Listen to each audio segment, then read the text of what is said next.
اور اگر ران کھل جائے گی تو سرزنش کی جائے گی، اور اگر وہ سطر غلیظ کھول دیتا ہے تب پھر اس کو سزا دی جائے گی، اس کو جیل میں بند کر دیا جائے گا۔ اس بے ستری کے سلسلے میں یہ حکم ہے کہ یحفظوا فروجہم، اپنے سطر کی حفاظت کریں، جبکہ بعض دوسرے مفسرین نے حفظ فروج سے مراد لیا کہ گناہ کا ارتکاب نہ کریں، زنا کا ارتکاب نہ کریں۔ کیوں؟ اس لیے کہ اللہ تعالیٰ نے ایک ابتدائی حکم نازل فرما کر یہ ارشاد فرمایا کہ دیکھو اس ابتدائی حکم پر عمل کرو گے تو انتہائی نتیجہ بھی نہیں پیدا ہوگا، اس کی میں بھی وضاحت کروں گا۔ ذالک ازکی لہم، بے شک یہ تمہارے لیے زیادہ بہتر ہے، یہ تمہارے لیے زیادہ پاکی کا ذریعہ ہے۔ ان اللہ خبیر بما یصنعون، جو کچھ انسان کر رہے ہیں سے اللہ تعالیٰ بخوبی واقف ہے۔ وَقُلْ لِلْمُؤْمِنَاتِ يَغْضُضْنَ مِنْ أَبْصَارِهِنَّ، اور مومن خواتین سے بھی آپ اے نبی کہہ دیں کہ وہ نگاہوں کو قابو میں رکھیں، غض بصر کریں اور نگاہیں پست رکھیں۔ وَيَحْفَظْنَ فُرُوجَهُنَّ، اور وہ بھی اپنے سطر کی حفاظت کریں۔ خواتین کا سطر یہ بتایا گیا کہ سوائے چہرے اور سوائے ہاتھوں کے ان کو پورا جسم چھپانا چاہیے، لہذا یہ حصے نہ کھلنے پائے، اللہ تعالیٰ یہ حکم دے رہا ہے۔ اور اسی کے ساتھ ساتھ بے حیائی کا عمل وہ بھی نہ کریں۔ ہاں، اب کیسے گھر میں رہیں گے، کتنے حصے جسم کے کھل سکتے ہیں، کن کے سامنے آنا جانا ممکن ہے، اجازت ہے، یہ آگے آ رہا ہے۔ اس سے پہلے غض بصر کس کو کہتے ہیں اس کی میں وضاحت کر دوں۔ جیسے کہ میں نے ابھی آپ کی خدمت میں بات عرض کی کہ نگاہوں کو پست رکھنا، نگاہوں کو جھکانا، ہم یہ سب ترجمہ کرتے ہیں، لیکن غض بصر کے اصل معنی یہ ہے کہ آنکھوں کی حفاظت کرنا، آنکھوں کو غلط استعمال سے بچانا، ہر ناجائز چیز کو دیکھنے سے نگاہوں کو بچانا، یہ ہے غض بصر۔ جتنی چیزیں ناجائز ہے وہ ساری ناجائز چیزوں کو دیکھنے سے نگاہوں کو بچانا۔ اب نگاہوں کو نیچے رکھنا، پست رکھنا، اس سے غلط فہمی نہیں ہونی چاہیے کہ کوئی اوریا قسم کی، ننگی قسم کی تصویر ہے، اس کو نیچے رکھ کے نیچے جھانک رہا ہوں، میں تو نگاہوں کو نیچے رکھا ہوا ہوں، یہ معنی نہیں۔ اس کے معنی یہ ہے کہ آنکھوں پر کنٹرول کرنا اور کسی بھی ناجائز چیز کے دیکھنے کے لیے آنکھوں کا استعمال نہ کرنا۔ آنکھوں کے استعمال کے سلسلے میں اللہ تعالیٰ نے جو احکام نازل فرمائے، جس کا آغاز یہاں ہو رہا ہے اور جس کی تشریح اللہ کے رسول صلی اللہ علیہ وسلم نے فرمائی، اس کا سب سے بڑا سبب یہ ہے کہ حضور اکرم صلی اللہ علیہ وسلم یہ ارشاد فرماتے ہیں کہ نگاہیں وہ تیر ہیں جو راست دل پر جا کر لگتی ہیں اور بہت زہریلے تیر ہے، فرمایا آپ صلی اللہ علیہ وسلم نے، یہ زہریلے تیر ہیں جو انسان کے دل پر جا کر لگتے ہیں اور دل کو زہر آلود کر دیتے ہیں۔ نگاہوں سے پھر انسان کے اعمال بگڑنا شروع ہوتے ہیں۔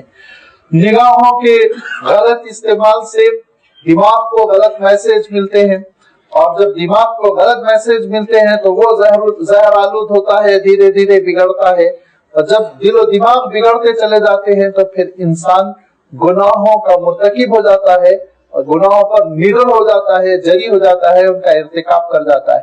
اسی لیے جب نگاہیں پاک ہوتی ہیں تو پھر اس کے اثرات دل و دماغ پر بہت اچھے پڑتے ہیں۔ اللہ کے رسول صلی اللہ علیہ وسلم نے ایک بات ارشاد فرمائی، اور وہ اللہ کے رسول صلی اللہ علیہ وسلم کا ارشاد ہمارے بہت سارے سوالات کا جواب ہے۔ بہت سے سوال یہ اٹھتے ہیں کہ نمازوں میں مزہ نہیں آتا، نمازوں میں دل نہیں لگتا، تلاوت میں مزہ نہیں آتا، تلاوت میں دل نہیں لگتا۔ حضور اکرم صلی اللہ علیہ وسلم ارشاد فرماتے ہیں کہ نگاہوں پر قابو رکھو، بدنگاہی نہ کرو۔ یاد رکھو، بدنگاہی کرو گے تو پھر تم کو عبادتوں میں حلاوت نصیب نہیں ہوگی۔ یہ آپ صلی اللہ علیہ وسلم کا ارشاد ہے۔ جب نمازوں میں مزہ نہیں آ رہا ہے، حلاوت نہیں محسوس ہو رہی، تو اس کے معنی یہ کہ نگاہیں ہماری قابو میں نہیں ہیں۔ لہذا نگاہوں پر قابو کرنے کے لیے آپ صلی اللہ علیہ وسلم نے ارشاد فرمایا، بہت ممکن ہے راستہ دیکھنے کے لیے، سامنے دیکھنے کے لیے جب تم نظر اٹھاؤ تو کسی ناجائز چیز پر نگاہ پڑ جائے، تو فرمایا پھر فوراً تم نگاہ ہٹا لو. یہ ہے پہلی نظر. پہلی نظر کا ترجمہ بعض لوگ یہ کرتے ہیں کہ پہلی مرتبہ گندی چیز کو آدھے گھنٹے تک دیکھتے رہو پلک جھپکے بغیر تو یہ پہلی نگاہ ہے, یہ معاف ہے. نہیں, پہلی نگاہ کے معنی یہ ہے کہ آپ صلی اللہ علیہ وسلم نے ارشاد فرمایا ناپسندیدہ چیز پر نگاہ پڑنے کے بعد جتنی دیر میں تم فیصلہ کر سکو کہ یہ غلط میں دیکھ رہا ہوں, اتنی دیر میں ہی تم اپنی نگاہ جب پھیر لو تو یہ پہلی نگاہ ہوگی. اس پر اللہ تعالیٰ پکڑ نہیں کرے گا, اس پر پکڑ نہیں ہوگی. پھر اس کے بعد سے دوسری مرتبہ جب دیکھو گے تو اپنے ارادے سے دیکھو گے, نیت کے ساتھ, بری نیت کے ساتھ دیکھو گے تو پھر پکڑ ہوگی, پھر اس کو گناہ میں شمار کیا جائے گا. لہذا آپ صلی اللہ علیہ وسلم نے ارشاد فرمایا کہ جیسے ہی کسی غلط چیز پر نگاہ پڑ جائے, فوراً جیسے ہی دماغ کو یہ میسج ملا, پیغام ملا کہ میں غلط چیز دیکھ رہا ہوں, نگاہوں کو وہاں سے ہٹا لو. اس میں مرد عورت دونوں شریک ہے. یہ کبھی غلط فہمی نہیں ہونی چاہیے کہ عورتیں پردے شرعی کر لینے کے بعد, حجاب میں رہنے کے بعد وہ جس چیز کو چاہے دیکھتی چلی جائیں. نہیں, ان کو بھی اجازت نہیں ہے, ان کو بھی نگاہوں پر کنٹرول کرنا چاہیے اور مردوں کو بھی نگاہوں پر کنٹرول کرنا چاہیے. پھر اس کے بعد اللہ کے رسول صلی اللہ علیہ وسلم نے یہ ارشاد فرمایا, دیکھو یاد رکھو یہ جو بے حیائی کا بڑا گناہ ہے جس کو زنا کہتے ہیں نا, اس کی قسمیں ہیں. فرمایا اس کی قسمیں ہیں, ہاتھ بھی کرتا ہے, پیر بھی کرتا ہے, خالی جسم نہیں کرتا بلے نگاہ بھی کرتی ہے. لہذا اگر بدنگاہی کر رہے ہو تو یہ نگاہوں کا زنا ہے. اور پھر جیسے کہ میں نے عرض کیا, جہاں دنیا میں عبادتوں سے حلاوت ختم ہو جائے گی وہیں اللہ تعالیٰ کے پاس بندہ وہ ناقابل اعتبار ہو جائے گا. لہذا اللہ تعالیٰ ارشاد فرماتا ہے تمہاری کھلی ہوئی سرگرمیوں سے, تمہاری چھپی ہوئی سرگرمیوں سے اللہ تعالیٰ واقف ہے. لہذا مومن مردوں سے کہہ دیں کہ وہ اپنے نگاہوں پر قابو رکھیں. جب نگاہوں پر قابو رکھیں گے تو لازمی بات ہے غلط باتیں دل و دماغ میں نہیں پیدا ہوں گی, اور جب دل و دماغ صاف ستھرے ہوں گے تو بے حیائی کا ارتکاب نہیں ہوگا. لہذا یہ ابتدا ہے نگاہوں پر کنٹرول, اور اس کی انتہا یہ ہے کہ زنا سے حفاظت ہوگی. اور درمیان میں جو اسباب ہے, انتظامات ہے, اس کا بھی تذکرہ فرمایا اللہ تعالیٰ نے, وہ آگے آ رہے ہیں. ذالک ازکی لہم, یہ تمہارے لیے بہتر ہے, یہ زیادہ پاکی کا ذریعہ ہے. ان اللہ خبیر بما یصنعون, جو کچھ انسان کر رہے ہیں اس سے اللہ تعالیٰ واقف ہے. قل للمؤمنات, اور مومن خواتین سے بھی اے نبی آپ فرما دیں یغضضن من ابصارہن, کہ وہ نگاہوں پر قابو رکھیں, وَيَحْفَظْنَ فُرُوجَهُنَّ, اور وہ اپنے صدر کی حفاظت کرے, وَلَا يُبْدِينَ زِينَتَهُنَّ إِلَّا مَا ظَهَرَ مِنْهَا, اور وہ اپنے زیب و زینت کو ظاہر نہ کرے, جو بناؤ سنگار کی ہوئی ہیں, زیورات پہنی ہوئی ہیں, وہ سب کو ظاہر بالکل نہ کرے. کیسے؟ وَلْيَضْرِبْنَ بِخُمُرِهِنَّ عَلَى جِيُوبِهِنَّ, اب ایک بڑے سے کپڑے کو بطور دوپٹہ اپنے جسم پر ڈال لیں, ایک چادر کو اپنے جسم پر ڈال لیں, جس سے کہ ان کا جسم ساتر ہو جائے, پوشیدہ ہو جائے, چھپ جائے. جیوب اصلاً جیب جو ہے وہ سینے کے حصے کو کہتے ہیں. دیکھیے جیب یہاں ہوتے ہیں, جیب اصلاً یہ جیب کا حصہ ہے. تو لازمی بات ہے یہ پورے حصے کے اوپر چادر ڈال لی جائے تاکہ گلے میں جو زیور ہے چھپ جائے, تاکہ جو زیب و زینت کے کپڑے پہنی ہوئی ہیں وہ چھپ جائے. اور یہ ارشاد فرمایا وَلَا يُبْدِينَ زِينَتَهُنَّ, اور وہ اپنی زینت کو اور وہ اپنے بناؤ سنگار کو ظاہر نہ کریں, إِلَّا لِبُعُولَتِهِنَّ, سوائے اپنے شوہروں کے. اپنے شوہر کے سامنے وہ ظاہر کر سکتی ہے. اور ہماری سوسائٹی الٹی ہو گئی, شوہر کے سامنے تو سب سے زیادہ بدصورت بن کر آتے ہیں, باقی سارے لوگوں کے سامنے پورے بناؤ سنگار کے ساتھ. گھر سے نکلنا ہو تو بناؤ سنگار, اور بناؤ سنگار اس لیے کہ اتنا سج دھج کے آپ کیوں جا رہی ہیں, آپ کی تو شادی نہیں ہے, تو نہیں وہاں مووی بنے گی نا. لہذا ساری دنیا کے لیے متاع نظر بن جائیں ہم, تماشائے نظر بن جائیں. یہ جب کیفیت ہماری سوسائٹی میں سرایت کر گئی تو لازمی بات ہے آپ سوچئے پھر ہماری عبادتوں کا کیا حشر ہوگا, پھر ہماری دعائیں کتنی غیر مقبول ہو جائیں گی, پھر ہمارے اندر کتنے اختلاف پنپیں گے, پھر کتنی دوریاں ہوں گی. ذرا طلاق کا خلا کا ریشیو اٹھا کر دیکھ لیجئے. یہ سب نتیجہ ہے کہ ہم نے اپنی سوسائٹی کو پرانی سوسائٹی نہیں بنایا، اسلامی سوسائٹی نہیں بنایا۔ فرمایا کہ اپنی زیب و زینت کو تم ظاہر نہ کرو، ہاں اگر کر سکتے ہو تو صرف شوہر کے سامنے، آبائہن والد کے سامنے، اور آبا ان کا جب لفظ آیا تو سارے مفسرین اس بات پر متفق ہے کہ اس سے مراد والد، دادا، نانا، اور اگر اتفاقاً پردادا بقید حیات ہے تو وہ بھی، پرنانا بقید حیات ہے تو وہ بھی، اوپر جتنا بھی سلسلہ چلے گا راست وہ سب داخل ہو جاتے ہیں۔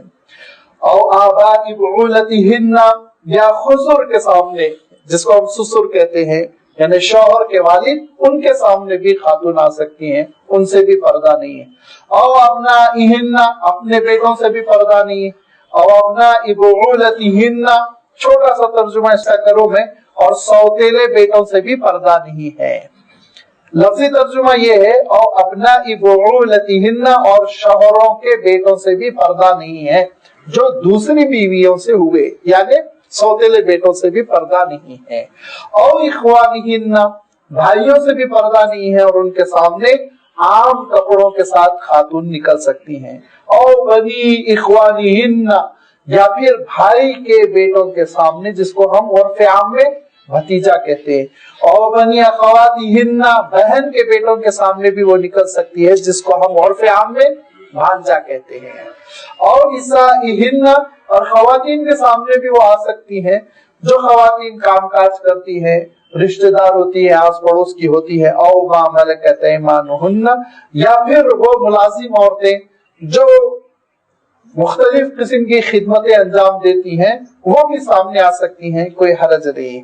اب التابعین غیر اولی الارباح، اور سوسائٹی میں بعض لوگ ایسے ہوتے ہیں جو ذرا طفیلی قسم کے ہوتے ہیں، ضعیف ہو گئے، ان کا خود کوئی کنبہ نہیں، خاندان نہیں، لہذا کسی بوڑھے کو جو دور کے رشتہ دار ہیں، لیکن لازمی بات ہے ایسے موقع پر انسان اپنے گھر میں رکھ لیتا ہے، ان کے کھانے پینے کا انتظام کرنا پڑتا ہے، وہ بڑے بوڑھے ہوتے ہیں، ان کا اٹھنا بیٹھنا مشکل ہوتا ہے، لہذا ان کو گھر کے کسی حصے میں رکھا جاتا ہے۔ یہ سوسائٹی میں عام طور پر ہوتا رہتا ہے۔ تو فرمایا ابھی تابعین، یا ایسے ضمنی قسم کے لوگ غیر اولی الارباح، جن کی اب کوئی حاجت نہیں رہے گی، اب کوئی شادی وغیرہ کی عمر کے نہیں رہ گئے، 80 سال 90 سال کے ہو گئے، من الرجال، مردوں میں سے، ان کے سامنے بھی پھر خواتین آ سکتی ہیں۔ اور الطفل الذی لم یظہر علی عورات النساء، یا نابالغ بچے، چھوٹے بچے جو خواتین صنف نازک کی مختلف چیزوں سے واقف ہی نہیں ہے، کم عمر ہے، بولے بالے سیدھے سادے 8-9 سال کے، وہ بچے بھی آ جا سکتے ہیں اور ان سے کسی قسم کا پردہ نہیں ہے۔ ان کے علاوہ جو لوگ ہیں سب سے پردہ کرنا ہوگا۔ پردے کے معنی یہ کہ ایک بڑی سی چادر کے ذریعے سے اپنے وجود کو چھپا لینا ہوگا۔ اب اس کے بعد سے آپ اندازہ کیجئے کہ ہمارے مختلف ملازمین کا کیا حکم ہوگا۔ اس کے بعد آپ اندازہ کیجئے شوہر کے دوستوں کے ساتھ کیا حکم ہوگا۔ اس کے بعد آپ اندازہ کیجئے کہ پڑوسیوں کے ساتھ کیا حکم ہوگا۔ لہذا پھر احتیاط کیا جائے، اور یہ اللہ تعالیٰ ارشاد فرماتا وَلَا يَضْرِبْنَ بِأَرْجُلِهِنَّ لِيُعْلَمَ مَا يُخْفِينَ مِنْ زِينَتِهِنَّ، یہی نہیں بلکہ اپنے پیروں سے ایسے نہ چلیں جس سے کہ ظاہر ہو رہا ہو کہ نخرے کر کر کے کوئی اندر چل رہا ہے، زیور ہے کہ کھنک رہے ہیں، آوازیں آ رہی ہیں۔ لہذا یہ حالت، یہ وہ اس طرح کی سچویشن ہو کہ یہ بالکل محسوس نہ ہو کہ یہ خاتون جو ہے مائل کرنا چاہتی ہیں، یہ کچھ دکھانا چاہتی ہیں، بات کرنا چاہتی ہیں۔ یہ پوری سوسائٹی کو اللہ تعالیٰ نے حکم دیا کہ پردہ جاری کیا جائے۔ سورہ احزاب میں جو نزول کے اعتبار سے اس سورہ سے مقدم ہے، نزول کے آئے کی بات میں ترتیب کے اعتبار سے، لیکن نازل پہلے ہوئی تھی، اس میں بھی پردے کے کچھ احکام آ چکے تھے۔ لہذا اللہ کے رسول صلی اللہ علیہ وسلم نے ان پردے کے پورے احکام کو جاری کیا، اور پھر امہات المؤمنین اور خواتین وہ سب اسلامی سوسائٹی کی ایسے لباس پہننے لگی باہر نکلنے کے وقت، یا اس طرح اپنے آپ کو ساتیر کرنے لگی کہ پھر آگے چل کے وہ دھیرے دھیرے برقعے کی شکل اختیار کرتا چلا گیا۔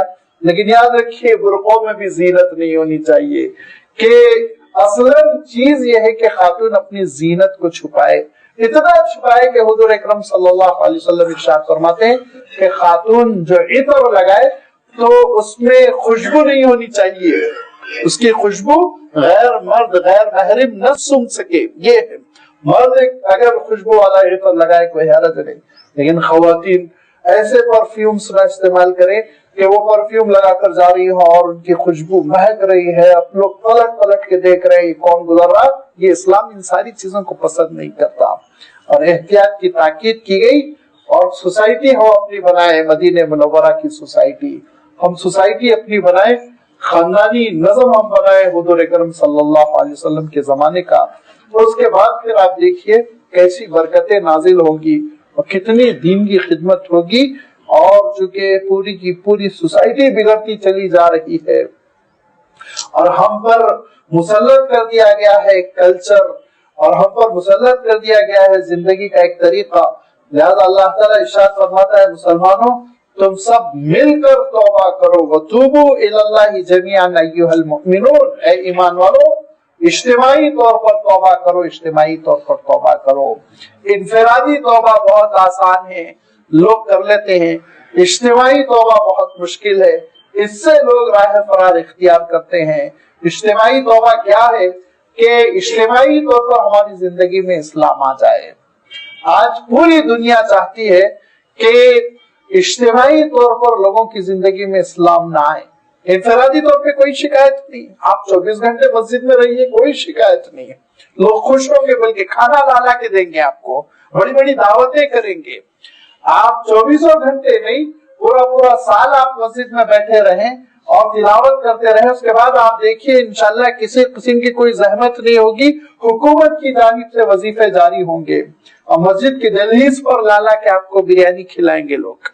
لیکن جب آپ اجتماعی اسلام کی بات کریں گے تو لوگوں کے سینے پہ پھر سانپ رینگے گا، تب لوگ پریشان ہوں گے یہ اجتماعی طور پر اسلام کی کیوں بات کر رہے ہیں. اللہ تعالیٰ ارشاد فرماتا ہے کہ اجتماعی توبہ کرو اور اجتماعی طور پر دین قائم کرو. تمہاری شادیوں میں دین ہو، تمہاری تجارتوں میں دین ہو، تمہارے معاملات میں دین ہو، تمہاری سوسائٹی میں دین ہو، تمہارے محلوں میں دین ہو. پورا کا پورا دین جب قائم ہوگا تو پھر اس کے بعد سے اللہ تعالیٰ کی نصرت کے وعدے پورے ہوں گے، کیونکہ فرمایا وَتُوبُوا إِلَى اللَّهِ جَمِيعًا أَيُّهَا الْمُؤْمِنُونَ، اے ایمان والو اجتماعی طور پر توبہ کرو. کیوں؟ لَعَلَّكُمْ تُفْلِحُونَ، تاکہ تم بامراد ہو سکو، تاکہ تم اپنی منزل کو، اپنے مقصد کو پا سکو. پھر انہی میں جو انتظامات گناہوں کے انسداد کے لیے، بے حیائی کی رکاوٹ کے لیے، بے حیائی پہ کنٹرول کرنے کے لیے جو احکام ہے، استزان سے جہاں سلسلہ شروع ہوا، نگاہوں پر کنٹرول سے جہاں سلسلہ شروع ہوا، وہیں ایک بہت ہی اہم قسم کا حکم ہے جو اللہ تعالیٰ نے نازل فرمایا وَآكِحُ الْأَيَامَ مِنْكُمْ وَالصَّالِحِينَ مِنْ عِبَادِكُمْ وَإِمَائِكُمْ، اور یاد رکھو جو تم میں غیر شادی شدہ ہے ان کا نکاح کر دیا کرو. الایامہ کا میں سمپل ترجمہ کر رہا ہوں، غیر شادی شدہ، بڑی تفصیل ہے، اور اس تفصیل میں یہ بھی آ جاتا ہے کہ وہ مرد عورتیں جو طلاق پا چکے ہیں، یا وہ خواتین جو بیوہ ہو چکی ہیں، یا وہ مرد جن کی بیویاں وفات پا گئی ہوں، غرض کے ہر قسم کے وہ مرد اور عورتیں جو نکاح کے قابل ہے اور نکاح میں نہیں ہے، وہ ایامہ میں آ جاتے ہیں. ایم کے معنی یہ کہ شادی کا محتاج، نکاح کا محتاج. لہذا فرمایا وَأَنْكِحُوا الْأَيَامَ مِنْكُمْ، اور ان میں سے جو لوگ شادی کے منتظر بیٹھے ان کے نکاح کا بندوبست کرو. نکاح کر لیں گے، خاندان بسا لیں گے تو بے حیائی نہیں کریں گے. نکاح نہیں کرو گے صرف اس لیے کہ ابھی تمہاری آمدنی اتنی نہیں ہوئی کہ گھر والوں کو کپڑے بنا سکو، ابھی تمہاری آمدنی اتنی نہیں ہوئی کہ فلاں شادی خانے میں شادی کر سکو، اس پیمانے کا ولیمہ کر سکو، لہذا 20-25 لاکھ جمع کر لو تب ہم تمہاری شادی کریں گے. اور وہ بیچارہ کما رہا ہے، جمع کر رہا ہے، لہذا شادی کی عمر اس کی ختم ہوتی جا رہی ہے. اور پھر کبھی کبھی انسانی تقاضوں کی وجہ سے شیطان غالب آ جاتا ہے، گناہ کر جاتا ہے، تو سوسائٹی گناہ گار ہے، اس کے بڑے گناہ گار ہے جو اس کو شادی کرنے سے روک رہے ہیں. یہ جیسے ہی شادی کے قابل ہو جائے، آگے اللہ تعالیٰ نے ارشاد فرمایا روزی روٹی دینے والے تم ہو کیا؟ تم دیتے ہو، کسی کو کھلا سکتے ہو؟ وہ تو اللہ تعالیٰ ہے. لہذا وقت آنے پر نکاح کر دو، اللہ تعالیٰ کشادگی پیدا کرے گا۔ وَأَنكِحُوا الْأَيَامَ مِنكُمْ، اور نکاح کر دو جیسے جیسے شہر و تہذیب بڑھتی جا رہی ہے اور یہ شہروں کی تہذیب قائم ہوتی جا رہی ہے، نکاح بہت لیٹ ہوتے جا رہے ہیں، لہذا موجودہ دور میں 35 سال 30 سال تو ایک عام سی عمر ہو گئی ہے، جبکہ حضور اکرم صلی اللہ علیہ وسلم نے اپنا پہلا نکاح 24 سال کی عمر میں فرمایا، لہذا پتہ ہی چلا کہ یہ وہ مناسب عمر ہے جس عمر میں 1-2 سال کمی بیشی کے ساتھ نکاح ہو جائے تاکہ انسان کے اوپر گھر کی ذمہ داری پڑ جائے، گھر کا بوجھ پڑے گا تو کمائے گا بھی، گھر کا بوجھ پڑے گا تو پھر ذرا گناہوں سے کترائے گا بھی، گھر کا بوجھ پڑے گا تو وہ بہت ساری پازیٹیو کوشش میں ایکٹیویٹیز میں لگے گا، لہذا اللہ تعالیٰ ارشاد فرماتا ہے کہ وَأَنكِحُوا الْأَيَامَ مِنكُمْ، جب دیکھتے ہیں ہم کہ اب بالکل آخری حد ہو گئی، اب اگر شادی نہیں کریں گے تو پیرانہ سالی کا لکڑی کا سہارا بھی نہیں رہ جائے گا، لہذا اب شادی کرو، لیکن یہ گھوڑے کے دانت ٹوٹنے کے بعد لگام لگانے سے تھوڑی مسئلہ حل ہوتا ہے، لگام اس وقت لگائیے جبکہ دانت ہے تاکہ ادھر ادھر منہ نہ ڈالے وہ، لہذا اللہ تعالیٰ ارشاد فرماتا ہے جو غیر شادی شدہ ضرورت مند ہے ان کی شادی کا بندوبست کرو۔ اتنا آسان فرمایا اللہ کے رسول صلی اللہ علیہ وسلم نے نکاح کو، کہ نکاح کا پروسیجر یہ ہے کہ مرد اور عورت کی جانب سے مجلس منعقد ہو، 2 گواہ کم سے کم اس مجلس میں ہوں، جن کے لیے شرط ہے کہ وہ مسلمان عاقل و بالغ ہونا چاہیے، غیر مسلم کی گواہی سے نکاح نہیں ہوگا، 2 بس موجود ہوں کافی ہے، ضروری نہیں آپ ان کے والد دادا پردادا کی تحقیق کریں، 2 مسلمان عاقل و بالغ مرد بیٹھے ہیں بس کافی ہے، ان کی گواہی میں مرد کی جانب سے ایجاب ہو، عورت کی جانب سے قبول ہو، اور مہر کی مقدار طے ہو جائے، نکاح ہو گیا، ختم قصہ۔ اس کے لیے اب اس کے بعد سے یہاں تک کہ خطبہ نکاح بھی سنت میں سے ہے، واجبات میں سے نہیں ہے، ولیمہ بھی سنت ہے، واجبات میں سے نہیں ہے، یہ نکاح ہو گیا اور اس نکاح کے بعد پھر آرام سے رخصتی ہو سکتی ہے، کسی قسم کی کوئی رکاوٹ نہیں ہے۔ اس نکاح کے مسئلے کو اللہ کے رسول صلی اللہ علیہ وسلم نے اتنا آسان فرمایا تو ہم نے اس کو اتنا مشکل کیا کہ 1 سال پہلے سے خرچے شروع کر دیتے ہیں، انگیجمنٹ کا خرچہ، جیسے جیسے وقت قریب آئے بیچارہ غریب نوجوان ہمارے گھبراہٹ کے مر جائے، ہر دن نیا خرچہ، اور پھر اس کے بعد سے وہ خرچوں کا انبار، بوجھ اور وہ تکلفات اور وہ خرافات جس کی وجہ سے اتنا نکاح مشکل ہو گیا کہ سوسائٹی میں زنا آسان ہو گیا، بدل دیا ہم نے سوسائٹی کو، بگاڑ دیا ہم نے سوسائٹی کو۔ اللہ کے رسول صلی اللہ علیہ وسلم نے ہمارے خاندانی نظام کو جیسے بنایا تھا، خاندان کا اللہ کے رسول نے جو سسٹم قائم کیا تھا اس کو ہم نے پورا الٹ دیا، اور اس کے بعد دعویٰ ہے محبت کا، اس کے بعد دعویٰ ہے عشق کا، اس کے بعد دعویٰ ہے اس چیز کا اس چیز کا۔ سوچئے اللہ تعالیٰ ارشاد فرما رہا ہے کہ نہ صرف یہ کہ جو شادی کے ضرورت مند ہے ان کا نکاح کر دو، بلکہ وَالصَّالِحِينَ مِنْ عِبَادِكُمْ وَإِمَائِكُمْ، تمہارے جو غلام اور جو تمہاری لونڈیاں ہیں، اس زمانے میں غلام اور لونڈیاں ہوا کرتی تھی، ان کا بھی نکاح کر دو آپس میں، ان کو بھی ایسے نہ چھوڑو۔ يَكُونُ فُقَرَاءَ، اگر تم یہ سمجھتے ہو کہ یہ ضرورت مند ہیں، محتاج ہیں، پیسے والے نہیں ہیں، تو ٹھیک ہے، يُغْنِهُمُ اللَّهُ مِنْ فَضْلِهِ، اللہ اپنے فضل سے ان کو غنی کر دے گا۔ تمہاری ذمہ داری نہیں ہے دولت دینا، تمہاری ذمہ داری نہیں ہے رزق دینا، رزق کی تقسیم کا ڈپارٹمنٹ اللہ تعالیٰ نے اپنے ہاتھ میں رکھا، بندوں کے ہاتھ میں نہیں رکھا، ورنہ بہت ڈنڈی مارتے لوگ۔ لہذا فرمایا کہ اللہ تعالیٰ اپنے خزانے سے ان کو بے نیاز کرے گا، نکاح تو کرو تم، واللہ واسع، اللہ کے پاس کمی نہیں ہے۔ جب کروڑ انسان کو وہ پال رہا ہے تو لازمی بات ہے اس کنبے کو بھی وہ پالے گا، اس کو کیا مشکل ہو جائے گی، رزق تو اللہ کے خزانے سے روزانہ نکل رہا ہے، برآمد ہو رہا ہے، عالم اللہ تعالیٰ جاننے والا ہے کس کو دینا ہے کس کو نہیں دینا، وہ جانتا ہے۔ وَلْيَسْتَعْفِفِ الَّذِينَ لَا يَجِدُونَ نِكَاحًا، لیکن جو نکاح کے لیے کچھ بھی نہیں پاتے ہیں تو ٹھیک ہے، اس کے معنی یہ نہیں کہ وہ بے حیائی کرے، نہیں، پاک دامن رہے اس وقت تک جب تک کہ حتیٰ یغنیہم اللہ من فضلہ، اللہ اپنے خزانے سے ان کو نہ دے دے۔ اور اس سلسلے میں ایک حکم اللہ تعالیٰ نے نازل فرما، اگرچہ کہ عملی طور پر ہماری موجودہ زندگی میں حکم جاری نہیں ہے، لیکن اس کا بڑا فائدہ ہے اس کو سمجھنے سے. والذین یبتغون الکتاب، اور جو غلام مکاتبت چاہتے ہیں. مکاتبت ایک قانون ہے، اسلامی قانون، اور وہ اسلامی قانون یہ تھا کہ غلام جو ہے وہ اپنے آقا سے ایگریمنٹ کرتا تھا کہ میں آپ کو 1 سال میں 1 لاکھ روپے دے دوں گا، اس کے بعد آپ مجھے آزاد کر دیجئے. اگر اس کو وہ آقا، اس کا جو غلام کا مالک ہے، وہ ایگری کر لے تو 1 سال بعد وہ پیمنٹ کے بعد آزاد ہو جاتا تھا، غلام نہیں رہ جاتا تھا. یہ پہلی چیز ہے جو شریعت اسلامی میں غلاموں کے سلسلے میں، تاکہ غلامی دھیرے دھیرے ختم ہو جائے، یہ قائم کی گئی. غلامی کا مسئلہ کیسے قائم ہو گئی تھی، کیسے ختم ہوئی، بڑی تفصیلی چیز ہے، یہاں پہ میں نہیں بتا سکوں گا. یہاں صرف یہ عرض کرنا ہے کہ اللہ تعالیٰ ارشاد فرماتا ہے جو تمہارے غلاموں میں سے والذین یبتغون الکتاب مما ملکت ایمانکم، جو تمہارے غلاموں میں سے مکاتبت کرنا چاہتے ہو، فکاتبوہم ان علمتم فیہم خیرا، اگر تم سمجھتے ہو یہ کر لیں گے تو ضرور ان سے ایگریمنٹ کرو، مت ڈالو ان کو، ان سے ایگریمنٹ کرو. اور ایگریمنٹ کرنے کے بعد سے پھر ارشاد فرمایا کیا، وَآتُوهُم مِّن مَّالِ اللَّهِ الَّذِي آتَاكُم، مدد بھی کرو ان کی، وہ مال جو اللہ نے تم کو دے رکھا ہے اس سے ان کی مدد کرو.